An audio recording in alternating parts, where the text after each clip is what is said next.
My sister ruined my wedding dress out of jealousy just days before the big day, but I turned it around and made her regret it deeply. In the end, she couldn't handle it and completely fell apart.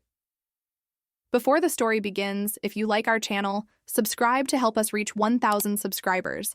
And now we invite you to enjoy a story with an unexpected ending. Ever since I was little, I dreamed of my wedding day. I pictured every detail: a flawless white dress, a venue sparkling with twinkling lights, and most of all, the love of my life waiting for me at the altar. And now, after all these years, that dream was finally about to come true. Liam and I had been together for 5 years, and he was everything I'd ever wanted in a partner: kind, devoted, and my biggest cheerleader. His proposal was perfect, and from that moment on, I threw myself into the wedding planning with so much excitement. Every choice, every little detail, was a piece of my dream falling into place. But there was, one person who didn't seem to share my joy: my sister, Emily. Emily always had an issue with me. Ever since we were kids, she turned everything into a competition: our parents' attention, grades at school, even friendships. If I won an award, she'd push herself to win something bigger.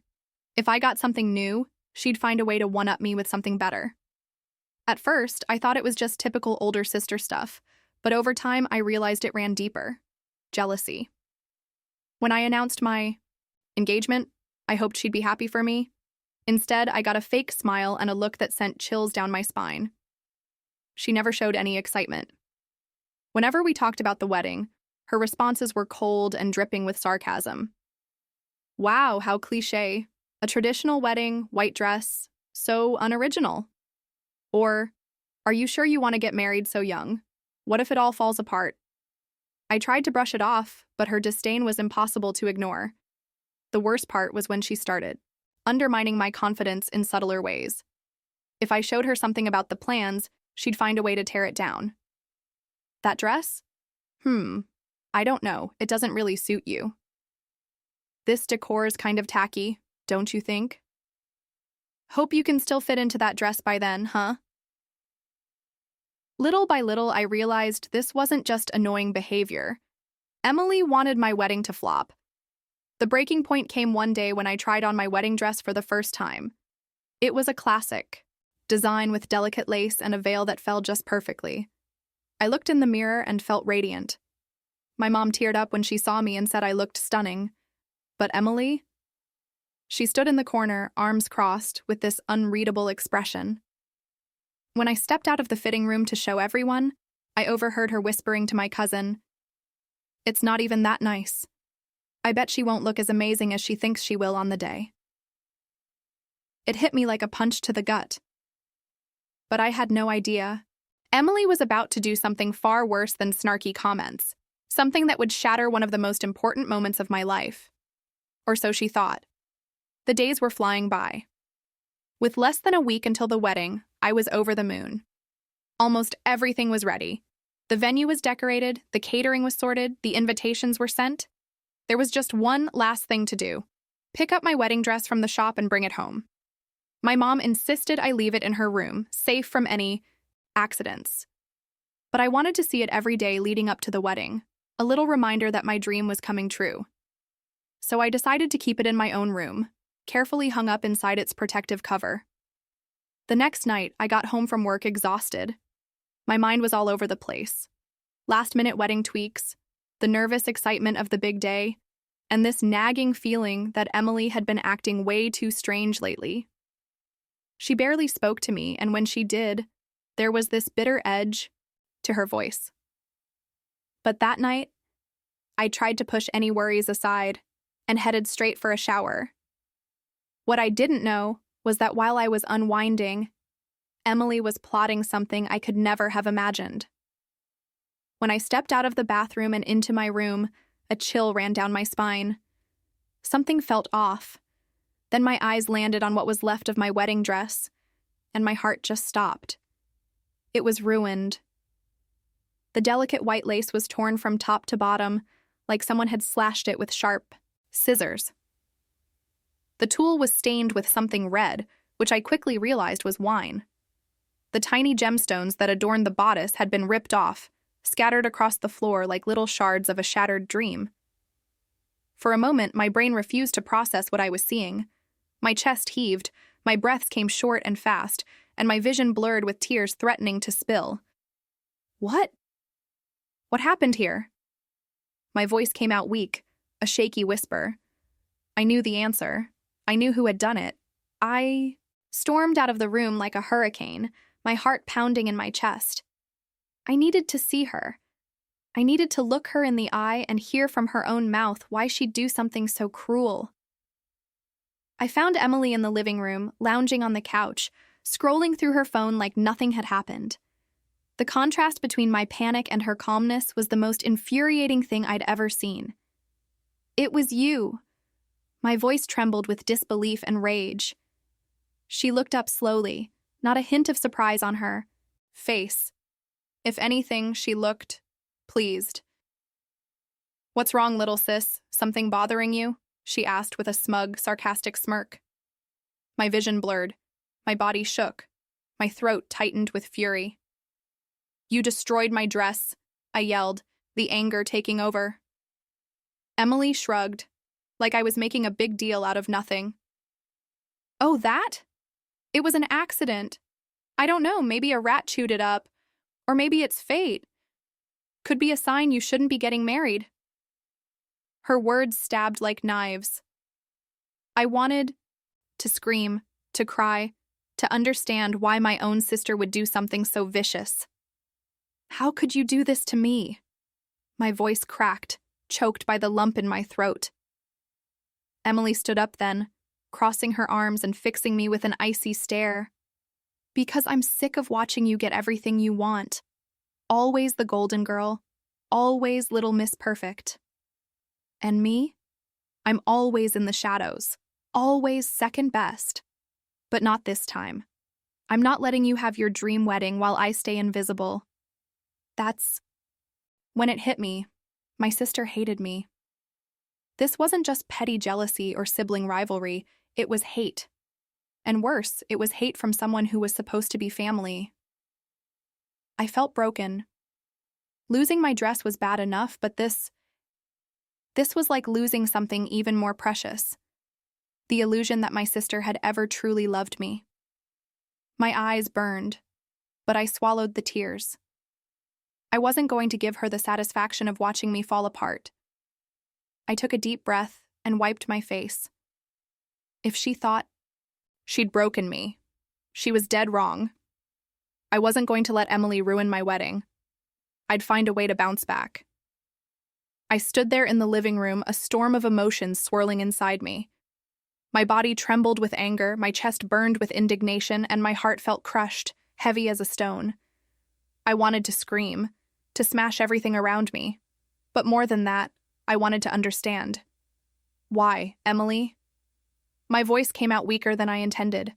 I didn't want to show pain, but I couldn't hold it back. "Why would you do this to me? I'm your sister." She just stared at me, cold and detached, like I was a stranger. "So what?" she shot back without missing a beat. "You've always had everything. The perfect fiancé, the perfect life, and now the perfect wedding. Don't you see how annoying that is? How unfair it feels?" I blinked, stunned. Unfair? Emily had the same opportunities I did, the same parents, the same home, the same education. But nothing was ever enough for her. "Do you hate me that much?" I asked, my throat tightening. She let out a bitter laugh. "Hate? Don't be so dramatic. I'm just evening things out a little." That was the last straw.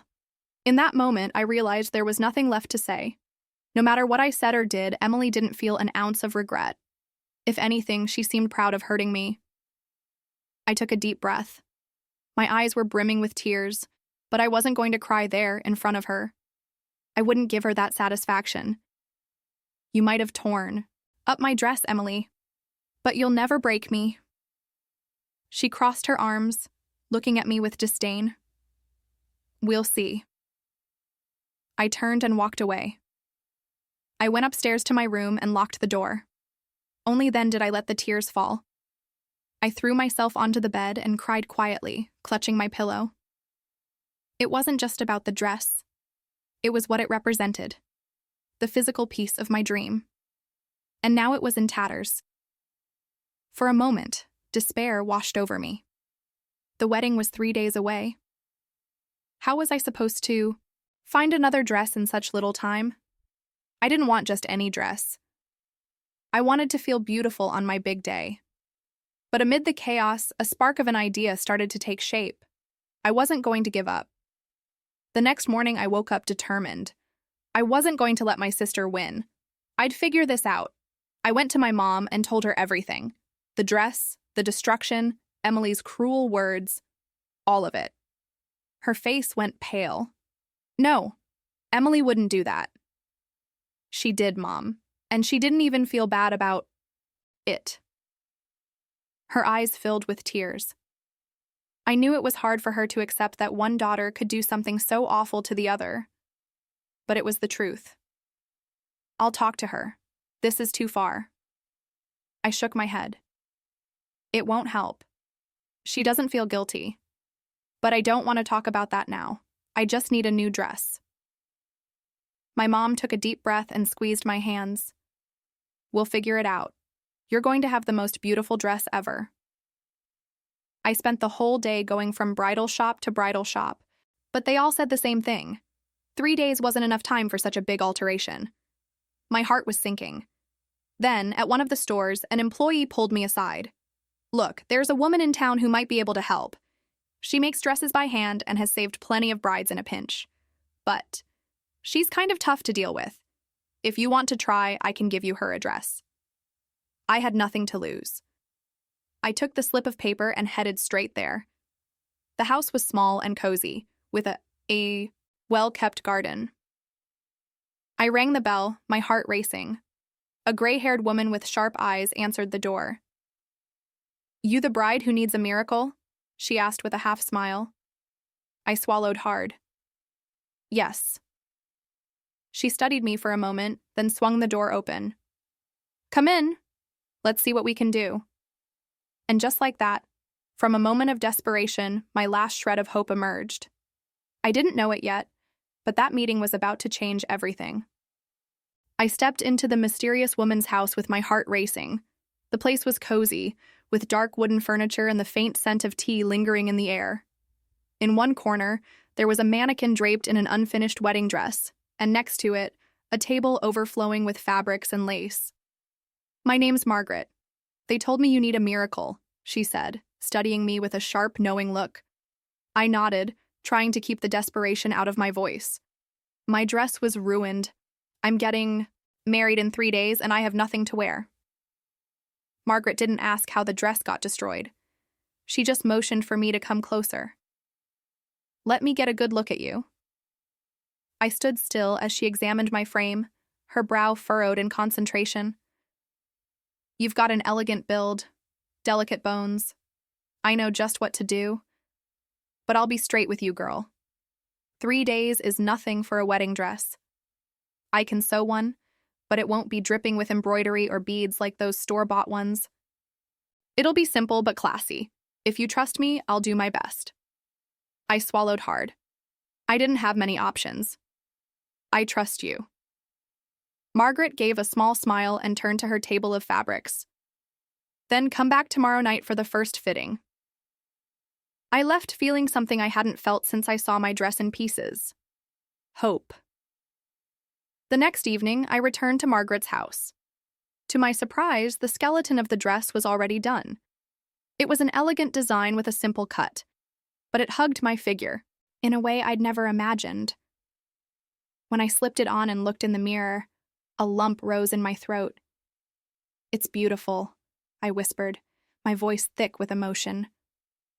Margaret stepped closer and adjusted a pin at the hem. We're not done yet. Tomorrow it'll be finished. Trust me. And I did. On the morning of the wedding, I woke up with butterflies in my stomach, but this time it wasn't fear or sadness. It was joy.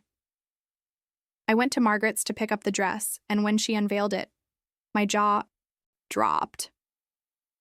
The simple design now had a special touch, Margaret had delicately sewn tiny, shimmering stitches into the lace, like stars scattered across the fabric. "I wanted you to shine on your special day," she said with a smile. Tears welled up in my eyes. "I don't know how to thank you." "Be happy. That's payment enough." When I walked into the church, every eye turned to me. The dress fit me perfectly, and I felt more beautiful than I'd ever dreamed. Liam stood at the altar, his eyes brimming with emotion, and in that moment, I knew nothing my sister had done could steal my happiness. Then I saw Emily. She was at the back of the church, arms crossed, her face a mask of stone. She'd expected me to show up beaten, humiliated, maybe even in some hastily patched-together dress. Instead, she saw something she hadn't anticipated. I was glowing. For a split second, I caught her face twist. What was it? Anger? Frustration?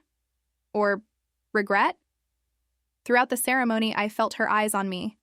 But for the first time, I didn't care. I'd won. The ceremony was magical. Every word from the priest, every glance between me and Liam, every smile from the guests, it all felt like something out of a dream. The dream Emily tried to shatter. As we left the church hand in hand, the guests tossed white rose petals over us. Liam's smile was full of pride and love. I'd won. Not just because my wedding was perfect, but because I didn't let my sister's cruelty break me. But Emily? She stood on the sidelines, apart from the crowd, watching in silence. What had she expected? That I'd show up a wreck? That I'd cancel the wedding? That I'd beg and cry for help? She couldn't hide her frustration. The reception took place in a beautifully decorated venue. My friends and family kept congratulating me on the dress, the wedding, everything. But out of the corner of my eye, I could still see Emily. She didn't mingle. She didn't smile. She didn't even try to fit in. And then, something unexpected happened. While I was sitting at the table with Liam, Emily finally approached. Her face was tense. "Can we talk?" she asked, her voice oddly shaky. Liam glanced at me, as if checking if I wanted to deal with this. I nodded. I wanted to hear her out. We stepped over to a quieter corner of the room. Emily took a deep breath and ran a hand through her hair, looking nervous. "You shouldn't be happy," she blurted out, her voice cracking. I blinked, confused. "What?" She looked up at me, and for the first time in years, I didn't see arrogance in her eyes. I saw vulnerability. "You were supposed to be miserable. No dress, no wedding. But you're happy. You look even more beautiful than before." It hit me then. She didn't just want me to get married without a nice dress. She wanted me to get married unhappy. My chest tightened. "What did you want to happen, Emily? For me to give up on my wedding? To cry and call it all off?" She looked away. Yes, that's exactly what she'd wanted. And that's when I saw the weight of guilt starting to crash down on her. "I thought if I ruined your dress, I'd finally have something over you. That for once, I'd be better than you." "And did you?" I asked, crossing my arms. She shook her head, her eyes welling up. "No, now I just feel empty." I stayed quiet. A part of me had been waiting for this moment for a long time.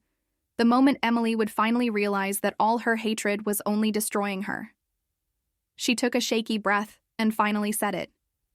"I'm sorry." The words sounded strange, but genuine. Could I forgive her? Yes. But that didn't mean I'd forget. "I hope someday you find peace within yourself, Emily," I said, feeling a wave of relief wash over me. She nodded and walked away, like she couldn't bear to stay any longer. And in that moment, I knew she'd fallen apart. Because in the end, her plan didn't destroy me. It only destroyed her. The wedding went on. I danced, laughed, and soaked in every second. My sister? She left before the party ended. And from that day on, she was never the same. What she did changed our relationship forever. But more than anything, it taught me that jealousy never wins. I moved on with my life, built my family, and found happiness. And Emily? Well, that wasn't my problem anymore.